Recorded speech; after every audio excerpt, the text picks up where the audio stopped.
सुरक्षा कवच बन जाती है ना। भगवान की कृपा सुरक्षा कवच का काम करती है और आपको आपके जीवन से सारे संकटों से बचाकर आपको आनंद की ओर ले जाती है। प्रिय भक्तों, आज भागवत जी का प्रथम दिवस। भागवत आप नित्य सुन रहे हैं। कोई ये कहे कि महाराज जी बार बार वही। भागवत जितनी बार आप सुनेंगे उतनी बार नयापन आपको प्राप्त होगा। भागवत हमेशा नई सी लगती है, नयापन रहता है। और सदा भागवत श्रवण करने से क्या होता है? सदा सेव्या श्रीमद् भागवती कथा। जब आप नित्य भागवत सुनते हैं तो जैसे एक बार के साबुन लगाने से कपड़े का दाग नहीं जाता, तो बार बार रगड़ रगड़ कर लगाना पड़ता है।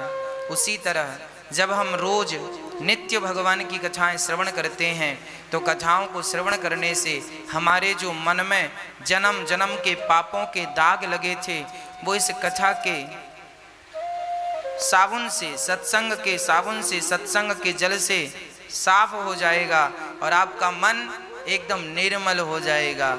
जब निर्मल मन होता है तो भगवान उस मन को चुरा लेते हैं, ईश्वर अपने अधीन कर लेते हैं, है ना। तो भगवान सच्चिदानंद, भागवत 6 अध्यायों की महिमा। फिर भागवत में प्रवेश। व्यास जी महाराज कह रहे हैं,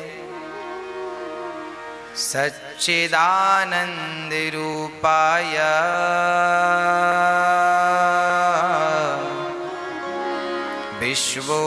विश्वोत्पत्त्यादि हेतवे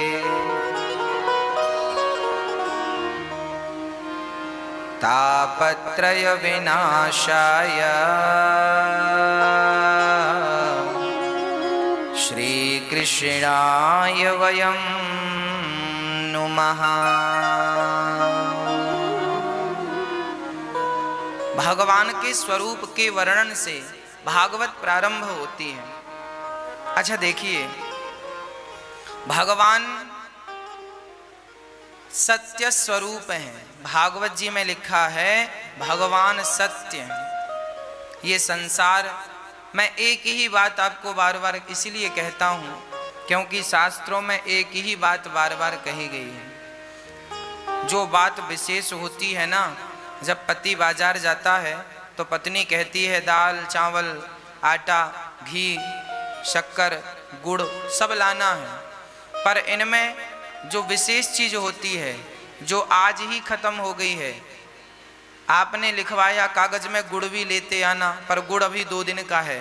आपने लिखवाया आटा लेते आना, पर आटा भी 2 दिन का है। और आपने लिखवाया दाल लेते आना, और दाल आज शाम को ही बनाने को नहीं है। तो आप सब कुछ लिखकर कहेंगे दाल जरूर लाना। मतलब जो विशेष होता है वो आदमी 2 बार कहता है। उसी तरह भागवत में जो विशेष चीजें हैं वो बार बार कही गई हैं, इसलिए क्योंकि वो हम सबके काम की हैं। क्या काम की हैं? हम ये दृष्टि से संसार को, ये संसार जो है ना, ये जो संसार है ये सत्य नहीं है। यदि ये संसार सत्य होता तो संसार बदलता नहीं, पर संसार रोज बदलता है। हम और आप भी तो बदलते हैं ना। हमारा जन्म हुआ, हम छोटे से थे, आज ये अवस्था है, स्वरूप है, कल और बुढ़े हो जाएंगे। हम परिवर्तनशील हैं, संसार भी परिवर्तनशील है। संसार परिवर्तनशील है, आप और हम परिवर्तनशील हैं। तो हम सभी को इस बात का ध्यान रखना चाहिए कि परिवर्तनशील संसार में रह करके उस अपरिवर्तनशील परमात्मा को याद करना है जो कभी परिवर्तित नहीं होता। इसलिए सदा परमात्मा का चिंतन, संसार में रहकर ईश्वर का अहर्निश चिंतन करते रहें। अब कोई कहे कि क्यों चिंतन करें उन्हीं परमात्मा का, तो उत्तर मिला कि वह सत्य है। इसलिए किसकी पूजा करें, किसकी उपासना करें, क्या करें, उस सत्य की उपासना की जाए, उस सत्य की पूजा की जाए जिस सत्य से हम सभी चल रहे हैं, जी रहे हैं, है ना। ईश्वर सत्य है। शंकर जी से माता पार्वती ने एक बार पूछा कि बताओ प्रभु सत्य क्या है। तो शंकर जी ने कहा, उमा कहा हूं मैं अनुभव अपना, सत्य हरि भजन जगत सब सपना। शंकर जी ये बात कह रहे हैं रामचरितमानस में कि हे उमा, हे पार्वती सुनो, सत्य केवल ईश्वर है, सत्य हरि भजन जगत सब सपना। सब सपना है, केवल कृष्ण सत्य है, राम सत्य है। इसलिए हे पार्वती तुम भी राम राम जपा करो। शंकर जी कह रहे हैं माता पार्वती से, पार्वती तुम भी राम राम जपा करो मेरी तरह, क्योंकि वह राम नाम ही सत्य है। इसलिए आखिरी समय लोग कहते हैं कि राम नाम सत्य है, अर्थात ईश्वर ही सत्य है, राम ही सत्य। सत्य ना होता तो लोग ये क्यों कहते कि राम नाम सत्य है। सत्य है इसलिए तो कहा जा रहा है, सत्य नहीं होता तो क्यों कहा जाता। बस प्रभु भक्तों कि उस सत्य परमात्मा में मन लग जाए, ये न केन प्रकार, किसी भी प्रकार से उस परमात्मा में मन लग जाए, चित्त लग जाए। शंकर जी पार्वती को समझा रहे हैं, पार्वती ये संसार सत्य नहीं है। तो फिर पार्वती ने प्रश्न किया कि भोलेनाथ यदि ये संसार सत्य नहीं है तो फिर दिख क्यों रहा है। भाई जो नहीं है वो दिखेगा कैसे, और दिख रहा है मतलब सत्य है। आप कह रहे हैं कि संसार सत्य नहीं है, अर्थात संसार असत्य है, असार है, असारः खलु संसारो, संसार सत्य नहीं है। यदि संसार सत्य ना होता तो संसार दिखाई क्यों पड़ता। तब शंकर जी ने माता पार्वती के प्रश्न पर समझाया, देवी उचित प्रश्न किया है आपने, ये संसार सत्य नहीं है पर सत्य जैसा लगता है। बोले कैसे। बोले ऐसे जैसे आप सड़क पर जब चलते हैं, आपने कभी यात्रा तो हमेशा की होगी, जब आप बस पर बैठकर कार में बैठ के जाते हैं तो सड़क में ऐसा लगता है सामने जैसे पानी भरा हो। जब धूप पड़ती है दिन में सड़क में, तो आप जब गाड़ी ड्राइव करते हैं और आगे की सीट में बैठते हैं तो अक्सर ये भ्रांति होती है, ऐसा लगता है सड़क में पानी भरा है। अच्छा, जब आप वहां पहुंचते हैं देखते हैं तो वहां पानी होता नहीं है, पर दूर से बिल्कुल ऐसा लगता है जैसे कि पानी भरा है, बिल्कुल पानी जैसा, हूबहू पानी की भ्रांति होती है। पानी है नहीं पर हम सभी को लगता है पानी है। उसी प्रकार जैसे पानी है नहीं पर लगता पानी जैसे है, उसी प्रकार ये संसार संसार है नहीं पर लगता संसार जैसे है। जैसे वो पानी की भ्रांति बिल्कुल असत्य है, उसी प्रकार पानी भी तो दिख रहा था ना सड़क में, पर जाकर देखा सो नहीं था। उसी प्रकार ये संसार भी सत्य जैसा दिख रहा है। भगवान पर जरा गंभीरता से विचार करके वही हमारे हैं, वही हमारे रहेंगे। इसलिए कहता हूं संसार को सत्य समझने की गलती ना करना। संसार मिथ्या ही है, केवल कृष्ण सत्य है। इसलिए उस सत्य स्वरूप परमात्मा की, सत्यम परम धीमहि, उस सत्य स्वरूप परमात्मा की शरण में हम सभी को चलना चाहिए।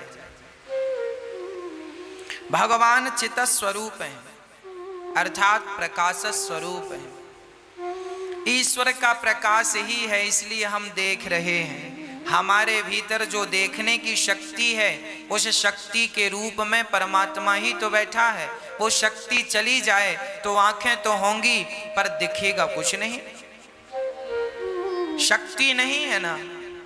किसी को पैरालाइसिस हो जाता है, हाथ नहीं हिलता, हाथ तो है पर हिलता नहीं है, मतलब उसके अंदर में जो शरीर को हिलाने डुलाने की शक्ति थी वो शक्ति उस अंग की निकल कर चली गई। शक्ति गई तो हाथ तो है पर तुम्हारा है भैया, अब उठा लो, तुम अपने बल से उठा सको तो तुम अपना हाथ भी नहीं उठा सकते। इसलिए केवल भगवान में अपना समर्पण कर दो, इसी से हम जीव मात्र की भलाई है। किस बात का हम घमंड करें, किस बात का अहंकार करें। साहब श्वास भी तो हमारे अधीन नहीं है ना। भगवान सबके भीतर प्रकाश के रूप में बैठे हैं। आप जो देख रहे हैं वो ईश्वर ही है। इसलिए सबको भगवान जानकर सेवा करने लग जाओ। यदि आप सबको भगवान जानकर सेवा करेंगे तो आपको भी, आपका भी कल्याण हो जाएगा। आप सबकी सेवा करो। एक किसान था, एक दिन उसके द्वार पर कोई संत आए, कहा भैया जा रहे हैं तीर्थ यात्रा पर, पैदल हूं, हर गांव में भिक्षा मांग कर खा लेता हूं, सो भैया आज की रात यहीं गुजारनी है तो तुम्हारे द्वार पर ही कीर्तन करेंगे, रोज भगवान का नाम जपेंगे, बिना नाम जपे, बिना कीर्तन किए, बिना ईश्वर का दर्शन किए भोजन ग्रहण नहीं करेंगे। ये नियम, जो व्यक्ति नियम से चलता है उसे भगवत प्राप्ति निश्चित होती है। इसलिए नियम जरूरी है जीवन में। संयम और नियम, संयमी बनो, भोग और विलास से मन को हटाओ और ईश्वर के प्रेम के नियम में बंध जाओ। यही है आनंद। जब व्यक्ति आनंद चाहता है तो भगवान की शरण में जाए तो सारा आनंद से उसका जीवन तन मन भर जाए। विश्वोत्पत्त्यादि है, तबे भगवान क्या करते हैं, विश्व की उत्पत्ति, पालन और संहार करते हैं। भगवान का काम है विश्व की उत्पत्ति, पालन और संहार, है ना। भगवान की शरण में जो है उनका बाल भी बांका नहीं होता। तापत्रय विनाशाय, दैहिक दैविक भौतिक तापा, राम राज्य काहू नहीं व्यापा। तीन प्रकार के दुख सबके जीवन में होते हैं। कोई तन दुखी, कोई मन दुखी, कोई धन बिन रहते उदास, थोड़े थोड़े सब दुखी, सुखी राम के दास। कोई तन से दुखी है, कोई मन से दुखी है, कोई धन के बिना परेशान है। आज सब डिप्रेशन आ गया, मन में बड़ी चिंता है, मन में बड़ी टेंशन है। हमें बड़ा आश्चर्य लगता है तब जब लोग ये कहते हैं महाराज जी हमें बड़ी चिंता है। हमें सुनकर बड़ा आश्चर्य लगता है तब जब लोग ये कहते हैं कि फला व्यक्ति डिप्रेशन में चले गए। मैं बिल्कुल अपनी प्रैक्टिकली बात कर रहा हूं। मुझे बहुत आश्चर्य लगता है जब ये कहते हैं लोग गुरुजी बड़ी चिंता है। मैं आपसे पूछना चाहता हूं, बताइए आपको किस बात की चिंता है? क्या चिंता है आपको?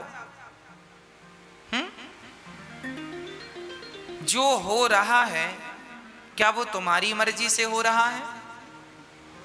नहीं, ईश्वर की मर्जी से हो रहा है। अच्छा, जो कल हुआ क्या वो तुम्हारी मर्जी से हुआ? वो भी ईश्वर की मर्जी से। और कल जो होगा वो भी किसकी मर्जी से? क्या तुम्हारी और हमारी? अरे वो भी विधाता की मर्जी से।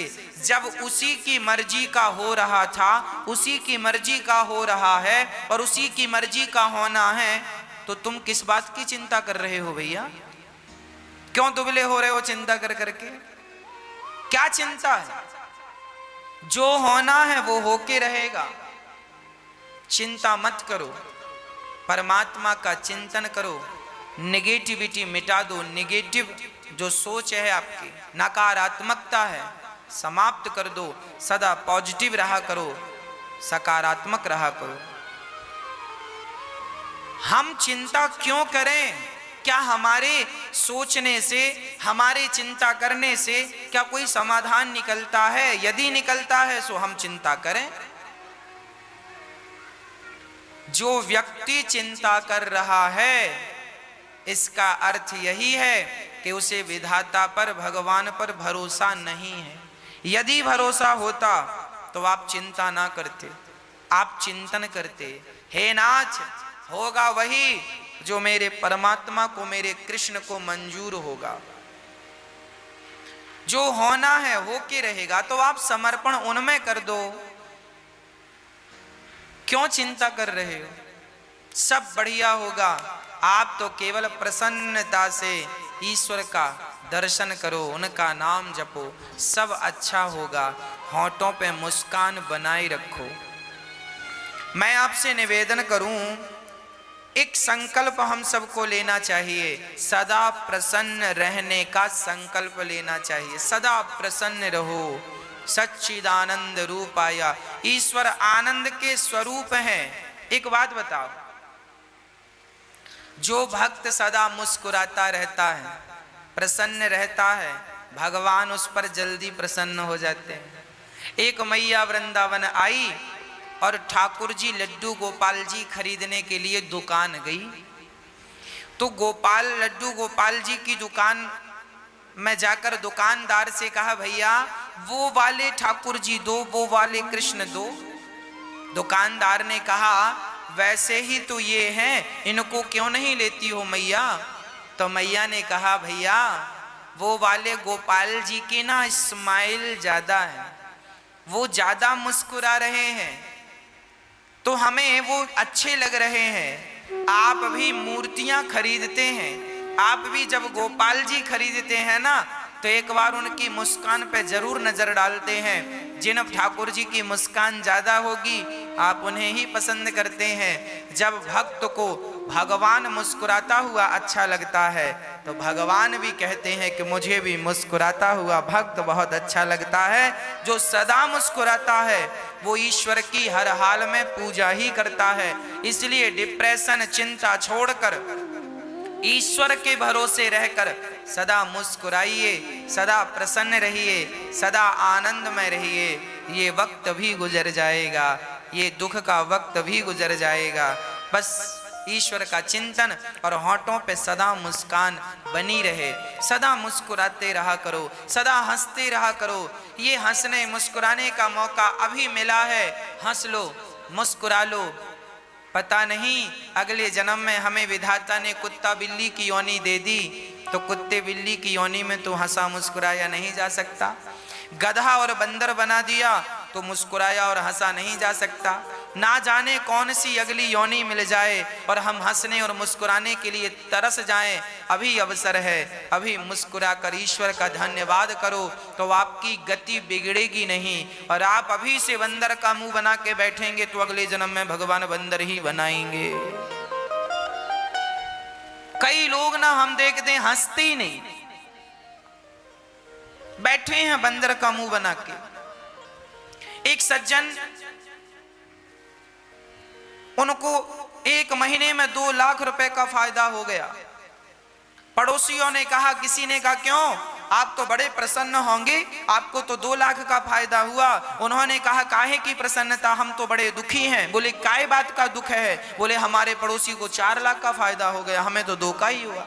लो, फायदा हो गया फिर भी वो उदास हैं, फिर भी मुस्कुरा नहीं। ऐसों को भगवान बंदर ही बनाएंगे। जाओ, गधा बना देंगे। तुम तो कभी हंसते नहीं थे। अरे भगवान ने ये मनुष्य का तन दिया है हंसने के लिए, खिलखिलाने के लिए, मुस्कुराने के लिए, और आप बस रोते ही रहते हैं टेंशन में, दिन रात टेंशन। भगवान जाने काहे की टेंशन है आपको। जो होगा वो होगा, उसे ना आप रोक सकते हैं ना मैं। होनी तो होके रहे, अनहोनी ना होए, और जाको राखे राम जी, मार सके ना कोई। हाँ जी, भगवान पे भरोसा हो, अटूट भरोसा हो, वो भरोसा हो जो टूटे ही ना। हम संसार के लोगों को देखते हैं, भरोसा वो बनाते हैं, थोड़ी सी मुसीबत आई तो भरोसा तोड़ देते हैं। थोड़ा सा संकट आया, संसार का व्यक्ति थोड़ा सा भी संकट बर्दाश्त नहीं कर पाता। संकट आया और उसका भरोसा टूटा, अरे भगवान की जितनी भक्ति की वर क्या मिला, लोग ये कह देते हैं। भगवान भी बहुत मुस्कुराते होंगे, वाह। एक रिक्शे वाले से एक व्यक्ति ने कहा, भैया स्टेशन जाओगे? रिक्शा वाला बोला, चलेंगे साहब। कितना पैसा? रिक्शा वाला बोला, 30 रुपए लगेगा।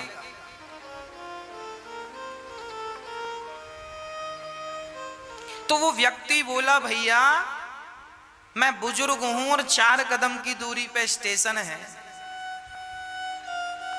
मैं स्टेशन सोसाइटी पे ही रहता हूं और इस इतने दूर का 30 रुपए लेगा? बाकी रिक्शे वाले तो मैं रोज 10 रुपए में जाता हूं और आज तुझे 30 रुपए चाहिए? 30 रुपए, इतनी सी बात का 30 रुपए मांग रहा है। दूसरे रिक्शे वाले, उस बुजुर्ग ने कहा, जा हम तेरे रिक्शे में नहीं बैठते। पीछे रिक्शे आया, उसने फिर पूछा, भैया स्टेशन तक जाना कितना? उसने कहा, बाबूजी 10 रुपए लगता है। अरे 10 रुपए लगता तो ये 30 रुपए क्यों बोल रहा है? सोचो, 10 रुपए का काम है और मांग कितना रहा है? 30 रुपए। उसी तरह हमारी हालत है। हमने भगवान का भजन तो 10 रुपए का किया, हमने भगवान को याद तो 10 रुपए का किया, और मांग कितने रहे? 30 रुपए दे दो भगवान। 16 सोमवार का व्रत किया है, अब 16 सोमवार के बदले मांगा क्या? बहू को बेटा ही होना चाहिए। भगवान शंकर जी बेटी ना हो, 2 बेटी ऑलरेडी हमने बड़ी श्रद्धा से पूजा किया, पूजा करी 10 रुपए की और बेटा मांग रही है 30 रुपए का। अब देख लो, लोग अपना बजट नहीं बढ़ाते हो, भगवान से बड़ा बड़ा बजट मांगते हो। अरे भैया, आप भी भगवान से प्रेम ज्यादा करो, प्रेम ज्यादा करो, भक्ति ज्यादा करो। आप अपना बजट बढ़ाओ। जब प्रेम का, भक्ति का बजट बढ़ेगा तो आपको मांगने की जरूरत ही नहीं पड़ेगी। भगवान स्वयं बिना मांगे आपको देते रहेंगे। और भगवान तो सबके माता पिता हैं, उनसे कुछ मांगने की जरूरत नहीं पड़ती। वो सर्वांतर्यामी हैं, वो सब कुछ जानते हैं। आपके बिना कहे समझ लेते हैं कि आपको किस चीज की जरूरत है। आप सच्चा प्रेम कीजिए, भगवान आपको सब कुछ देंगे, है ना। सदा मुस्कुराइए, सदा ईश्वर का धन्यवाद कीजिए, शिकायत कभी ना कीजिए। क्या सुदामा जी के जीवन में शिकायत थी? गरीब थे, 4 दिन चूल्हा नहीं जलता था, परम उपासक थे सुदामा जी। सुदामा जी चाहते तो कह सकते थे, वाह कन्हैया, मैंने तेरा इतना भजन किया और तूने मुझे क्या दिया? पर नहीं, जिससे प्यार किया है ना, उससे शिकायत नहीं करूंगा, और वो भी प्यार भगवान से। कोई शिकायत नहीं। जहां प्रेम है वहां शिकायत नहीं है, और जहां शिकायत है वहां प्रेम नहीं है। इसलिए भगवान कहते हैं, राम ही केवल प्रेम प्यारा, मुझे केवल प्यार करो, मुझे पैसा हीरा मोती सोना चांदी मत दो, फूल फूल फल मुझे कुछ मत दो, दूध दही मुझे कुछ मत दो, पर मुझे केवल भक्त प्यार करे। भगवान प्रेम का भूखा है। अरे प्रेम करने से तो भगवान बिक जाते हैं। कोई खरीदना चाहे सो उसे खरीद ले। केवल प्रेम, राम ही केवल प्रेम प्यारा, जान ले जो जानने हारा। भगवान हमारा सारा दुख हर लेते हैं। कोई तन से दुखी है, भगवान की शरण में जाए सो तन अच्छा हो जाए। एक सज्जन हमसे बोले, गुरुजी ये बात लगभग 2 वर्ष पुरानी है, 2-2.5 वर्ष पुरानी बात हम आपको कह रहे हैं। एक सज्जन ने हमसे कहा, महाराज जी बुजुर्ग थे, उन्होंने कहा कि डॉक्टर ने हमसे कह दिया था कि अब आपका जीवन पूरा होने को है, कभी भी प्राण निकल जाएंगे। तो उन्होंने कहा जब कभी भी प्राण निकल जाएंगे तो हॉस्पिटल से छुट्टी कर दो। उन्होंने कहा घर जाइए। अब वो घर आ गए। वो दादाजी कथा सुनने आए और पर्सनल हमसे मिले और उन्होंने कहा, महाराज जी 3 साल पहले डॉक्टर ने कहा था कि तुम्हारा शरीर कह रहा है कि कभी भी प्राण निकल जाएंगे, पर महाराज जी देखो मैं भगवान की कथाएं निरंतर सुनता था, कीर्तन निरंतर करता था, तो आज 3 साल हो गए, अभी मैं स्वस्थ हूं, काम भी कर लेता हूं। डॉक्टर कह रहे थे कभी भी तुम मर जाओगे और 3 साल से मैं स्वस्थ हूं, काम कर रहा हूं। डॉक्टर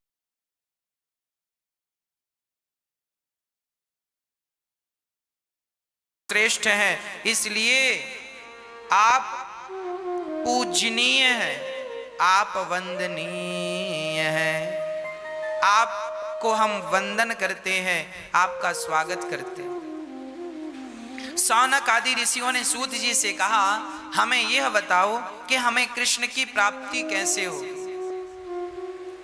ऐसी कथा सुना दो सूत जी जिससे भगवान मिल जाए। देखिए जब भी कोई संत मिले तो उनसे भगवान को पाने का ही कोई मंत्र लीजिएगा, भगवान को पाने का ही कोई रास्ता पूछिएगा। कोई सांसारिक बातें मत कीजिएगा साधु संतों से। ये सांसारिक तुच्छ विषय, संसार का तुच्छ सा सुख, इसके पीछे भागने वाला जीवन भर भागे तो भी दुखी ही रहता है, और कोई भगवान के लिए 10-20 कदम रख ले तो उसका कायाकल्प हो जाता है। सूत जी ने कहा, सुनो अब हम तुम्हें ऐसी कथा सुनाते हैं जो देवताओं को भी दुर्लभ है। एक बार देवराज इंद्र अमृत का घड़ा लेकर सुखदेव जी के पास आए और कहने लगे कि आप राजा परीक्षित को भागवत सुना रहे हैं, सो आप राजा परीक्षित को स्वर्ग का अमृत पिला दें और हमें भागवत तामृत पिला दें, भागवतामृत। क्वा तब सुखदेव भगवान ने कहा, क्वा सुधा क्व कथा लोके क्व काचः क्व मणिर्महान् ब्रह्मरातो विचार्य एवं तदा देवाञ्जहासः।